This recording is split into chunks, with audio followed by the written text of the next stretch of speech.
ከንብረት ውርስ ጋር በተያያዘ አስደንጋጭ መረጃ ይፋ ተደርጓል። ውሳኔው ንብረት የሚወርሱትን ብቻ ሳይሆን በስጦታ በሚተላለፍ ንብረት ላይም ተግባራዊ እንደሚሆን ታውቋል። በሌላ መረጃ ደግሞ ለተማሪ ወላጆች ማስጠንቀቂያ ተሰጥቷል። የሪል ስቴት ገበያንና ሌሎችንም ጉዳዮች በተመለከተ በዚህ ዝግጅታችን በዝርዝር እንመለከታለን። ሰላም ቤተሰቦቻችን፣ መረጃዎቹን የት ሀገርና የት ከተማ ሆናችሁ እየተከታተላችሁ እንደምትገኙ በሐሳብ መስጫው ላይ ጻፉልን። በየትኛው ጉዳይ ላይ መረጃ እንድናቀርብላችሁ እንደምትፈልጉ ማሳወቁ።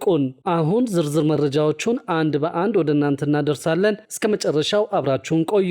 ህፃናትን ትምህርት ቤት የማይልኩ አሳዳጊዎችን በወንጀል ተጠያቂ የሚያደርግ መመሪያ በዝግጅት ላይ መሆኑን ሰምተናል። እድሜያቸው ለትምህርት ገበታ የደረሱ ህፃናትን ወደ ትምህርት ቤት የማይልኩ ወላጆችና አሳዳጊዎች ከቀላል እስከ ከባድ የህፃናት መብት ጥሰት መፈጸም ወንጀል ተጠያቂ የሚያደርግ ረቂቅ መመሪያ እየተዘጋጀ መሆኑን የተነገረው በትምህርት ሚኒስቴር የትምህርት ፕሮግራምና ጥራት መሻሻል ከፍተኛ ባለሙያ የሆኑት አቶ ከተማ ቀዊ እድሜያቸው ለትምህርት የደረሱ ህፃናት ትምህርት የማግኘት መብት አላቸው ብለዋል። ህፃናቱ ትምህርት እንዲማሩ ማድረግ ግዴታ መሆኑን ጠቅሰው አሁን ባለው ነባራዊ ሁኔታ ግን የመማር ፍላጎት ያላቸውን ጨምሮ ሁሉም ዜጎች ወደ ትምህርት ቤት እየመጡ አለመሆናቸውን ተናግረዋል። ይህም አስገዳጅ ህግ እንደሚያስፈልግ ማሳያ መሆኑን ጠቅሰዋል። እድሜያቸው ለትምህርት የደረሱ ህፃናትን ወደ ትምህርት ገበታ መላክ ከዚህ በፊት በነበሩ የትምህርት ስትራቴጂ ውስጥ ግዴታ ሆኖ መቆየቱን የጠቀሱት አቶ ከተማ ተጠያቂነት የሚያስከትለው የህግ ድንጋጌ የመጣው ግን ከወራት በፊት የጸደቀውን የአጠቃላይ ትምህርት አዋጅን ለማስፈጸም በተረቀቀው የነጻና ግዴታ ትምህርት አተገባበር ረቂቅ መመሪያ መሰረት መሆኑን ገልጸዋል።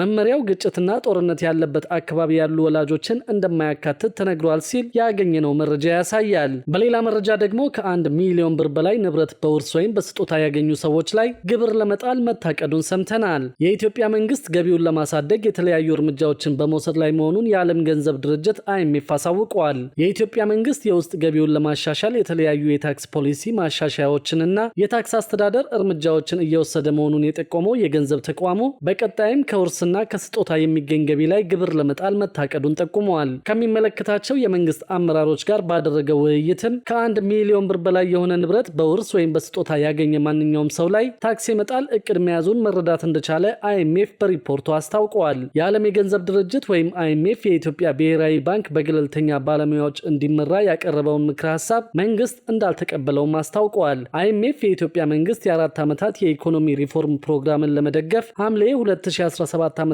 በወሰነው መሰረት የሪፎርም ፕሮግራሙ በዓለም አቀፍ የገንዘብ ድርጅት ድጋፍ እየተፈጸመ መሆኑ ይታወቃል። IMF የኢኮኖሚ ሪፎርም ፕሮግራሙን በገንዘብ የሚደግፈው በቁልፍ ጉዳዮች ላይ ቅድመ ሁኔታዎችን በማስቀመጥና በመሰረታዊ ጉዳዮች ላይ ምክረ ሐሳቦችን በመስጠት ነው። የገንዘብ ተቋሙ ካቀረባቸው ቅድመ ሁኔታዎች መካከል የብሔራዊ ባንክ ተቋማዊ ነጻነት አንዱ ሲሆን የኢትዮጵያ መንግስትም የብሔራዊ ባንክን ማቋቋሚያ አዋጅ በማሻሻል ተግባራዊ አድርጎታል። ከዚሁ ጋር በተገናኘ IMF የብሔራዊ ባንክ ተቋማዊ ነጻነት የተሟላ የሚሆነው የባንኩ ገዢ፣ ምክትል ገዢና የቦርድ አመራሮች ገለልተኛ ሲሆኑ ነው በማለት ይህ እንዲሟላም ምክረ ሐሳቡን በ2017 ዓ.ም ለመንግስት አቅርቦ ነበር። IMF የኢትዮጵያን ኢኮኖሚ ሪፎርም ትግበራና አጠቃላይ የኢኮኖሚ ምልከታውን አስመልክቶ በተጠናቀቀው ሳምንት ባወጣው ሪፖርት የኢትዮጵያ መንግስት የብሔራዊ ባንክ ማቋቋሚያ አዋጅን በማሻሻል የባንኩ ተልዕኮ የውሳኔ አሰጣጥ መዋቅር ግልጽነትና በውጭ ኦዲተር ኦዲት እንዲደረጉ የሚሉ ጠቃሚ ለውጦችን ማድረጉን አስታውቀዋል። እነዚህ ማሻሻያዎች የማዕከላዊ ባንኮች አስተዳደርና ተቋማዊ ነጻነትን ለማረጋገጥ ጥቅም ላይ ከሚውሉ ዓለም አቀፍ ተሞክሮዎች የራቁ ቢሆንም የተወሰደው እርምጃ በራሱ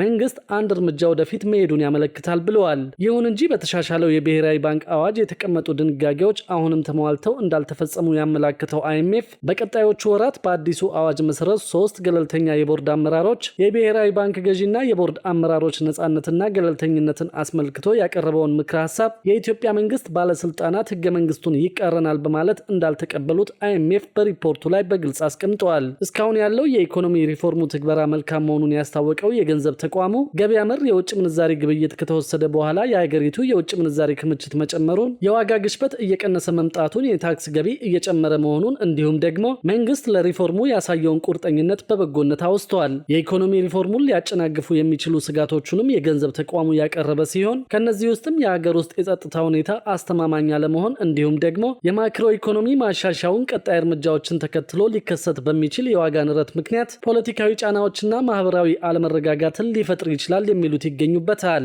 በሌላ መረጃ ደግሞ መንግስት ከኤሌክትሪክ መኪና ጥገና ጋር በተያያዘ አስደሳች የሚባል ስልጠና መስጠት መጀመሩን ሰምተናል። የፌዴራል ቴክኒክና ሙያ ስልጠና ኢንስቲትዩት ከቻይና አጋር አካላት ጋር በጋራ በመሆን የኤሌክትሪክ መኪናዎችን የቴክኒክ ጥገና ስልጠና እየሰጠ መሆኑን ገልጿል። የኢንስቲትዩቱ ዋና ዳይሬክተር ዶክተር ብሩክ ከድር በአዲስ መልክ የስልጠና ዘርፍ በማመቻቸት የአዳዲስ ቴክኖሎጂን በሚመለከት የተዘጋጁ የስልጠና አይነቶች መኖራቸውን ጠቅሰው ከነዛ ውስጥ የኤሌክትሪክ መኪናን ጥገና በተመለከተ በመሰልጠን ላይ ያሉ በርካታ አሰልጣኞች መኖራቸውን ገልጸዋል። የኤሌክትሪክ መኪናዎች እየተስፋፉ መሆኑን ተከትሎ ስልጠናው አሁን ላይ በአጫጭር ስልጠና መልክ እየተሰጠ መሆኑን የገለጹት ዋና ዳይሬክተሩ በተለይም በቻይና ከሚገኙ አጋር አካላት ጋር በተገባ የጋራ ስምምነት መሰረት ከኤሌክትሪክ መኪና ጋር በተያያዘ የቴክኒክ ጥገና ስልጠናው በሀገር ውስጥና በቻይና እየተሰጠ መሆኑን ገልጸዋል። የአዳዲስ ቴክኖሎጂን በሚመለከት በተዘጋጁት የስልጠና አይነቶች የሚኖራቸውን ተፈላጊነት ለማጥናት አጫጭር ስልጠናውን በተመለከተ እየታየ እንደነበርና ተፈላጊነቱ ከፍ ያለ መሆኑ መረጋገጡን ገልጸው በጥናቱ መሰረት በቀጣይ በዲግሪ ደረጃ በመደበኛ የስልጠና ዘርፍ ለማስገባት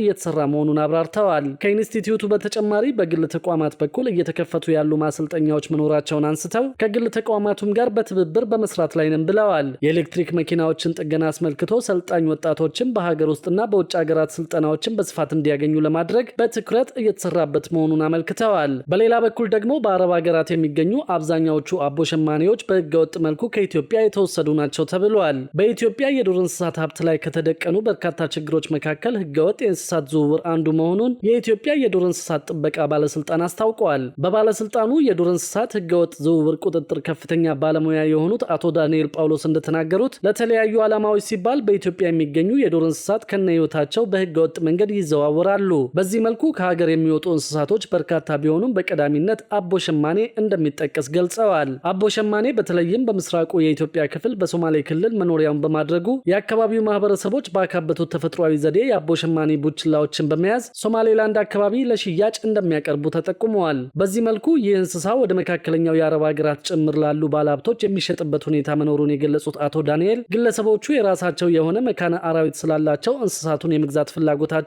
ከፍተኛ መሆኑን አብራርተዋል። ወደ መካከለኛው ምስራቅ የአረብ ሀገራት የሚገኙት አቦ ሸማኔዎችም ከአፍሪካ ቀንድ በተለይም ከኢትዮጵያ የተወሰዱ ስለመሆናቸው መረጃዎች ይጠቁማሉ ሲሉ ባለሙያው ጨምረው ተናግረዋል። አቦ ሸማኔን ጨምሮ ሌሎች እንስሳትን ከህገወጥ ዝውውር ለመታደግና ኢትዮጵያ ከእንስሳት ሀብቷ ተጠቃሚ እንድትሆን አሁን ላይ በአነፍናፊ ውሾች የታገዘ የቁጥጥር ስራ በስፋት እየተከናወነ ይገኛል ተብሏል። በሌላ በኩል ደግሞ የሪል ስቴት ገበያው በህዝብ ዘንድ ያለው እምነት እያሽቆለቆለ መሆኑ ተነግሯል። በኢትዮጵያ ለ30 ዓመታት ያህል ያለ ተቆጣጣሪ አካል ሲንቀሳቀስ የቆየውና በተደጋጋሚ ገንቢዎች ቃል በገቡት ጊዜ ቤቶችን ባለማስረክባቸው የህዝብ እምነት ያጣው የሪል ስቴት ዘርፍ በገበያው እንዲቆይ ከተፈለገ ለውጥ እንደሚያስፈልገው ተጠቁመዋል። በዚህም መሰረት በቅርቡ የኢትዮጵያ ሪል ስቴት ገንቢዎች ማህበር ተቋቁሞ አባላቱን በራሱ ለመቆጣጠር ማቀዱን ይፋ አድርጓል። ማህበሩ በኢትዮጵያ ግንባታ ዘርፍ ውስጥ ታዋቂ በሆኑ ግለሰቦች የተመሰረተ ሲሆን የሪል ስቴት ገበያው አደገኛ የሆነ መምጣቱንና የህዝብ እምነት ማሽቆልቆሉን አጽንኦት ሰጥቶታል። ይህንን ችግር ለመፍታትም ከሚመለከታቸው የመንግስት አካላት ጋር በቅርበት በመስራት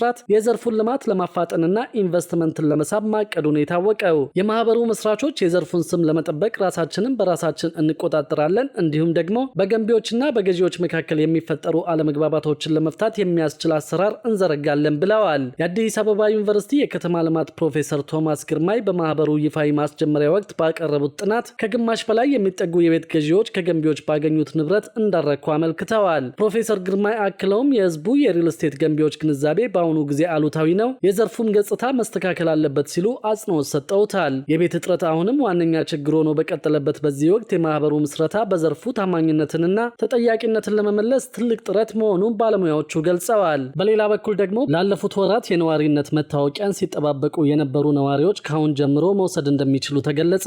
በተለያዩ ወረዳዎች ተመዝግበው የነዋሪነት መታወቂያን ለመውሰድ ሲጠባበቁ የነበሩ ነዋሪዎች ካሁን ጀምሮ በወረዳቸው እየተገኙ የነዋሪነት መታወቂያቸውን መረከብ እንደሚችሉ የአዲስ አበባ ሲቪል ምዝገባና ነዋሪነት አገልግሎት ኤጀንሲ አስታውቀዋል። ባለፉት ወራት በኤጀንሲው የነበረው ውዝፍ የነዋሪዎች መታወቂያ አሁን ላይ ሙሉ ለሙሉ ታትሞ ለወረዳዎች መላኩን የሚናገሩት የኤጀንሲው ምክትል ዋና ዳይሬክተር አቶ ጥጋቡ ሹመይ አሁን ላይ ቀሪ የሆነው ከጳጉሜ ወር ወዲህ ብቻ የተመዘገበ መሆኑን ተናግረዋል። ቀሪ የነበረው ከ100 ሺህ በላይ የነዋሪዎች መታወቂያ ታትሞ ለወረዳዎች መላኩንና ለአዲስ ለጠፋና ለእድሳት የሚሰጠው የጊዜ ገደብ እኩል መሆኑን ገልጸዋል። መታወቂያቸው ለታተመላቸው ዜጎች ከአጭር የጽሑፍ መልእክት በተጨማሪ በቀጥታ እየተደወለ እየተነገረ መሆኑን ያነሱት አቶ ጥጋቡ በበጀት ዓመቱ በአጠቃላይ 531 ሺህ መታወቂያ ለመስጠት መታቀዱን አክለዋል። በየወረዳው ከዚህ ቀደም ታትሞላቸው ያልወሰዱ ነዋሪዎች መኖራቸውን ያነሱት ዳይሬክተሩ የስልክ መስመራቸው ያልሰራ ነዋሪዎች በመኖራቸው በኤጀንሲው አጭር የስልክ መስመር 7533 በመደወል ማጣራት እንደሚችሉ አመላክተዋል።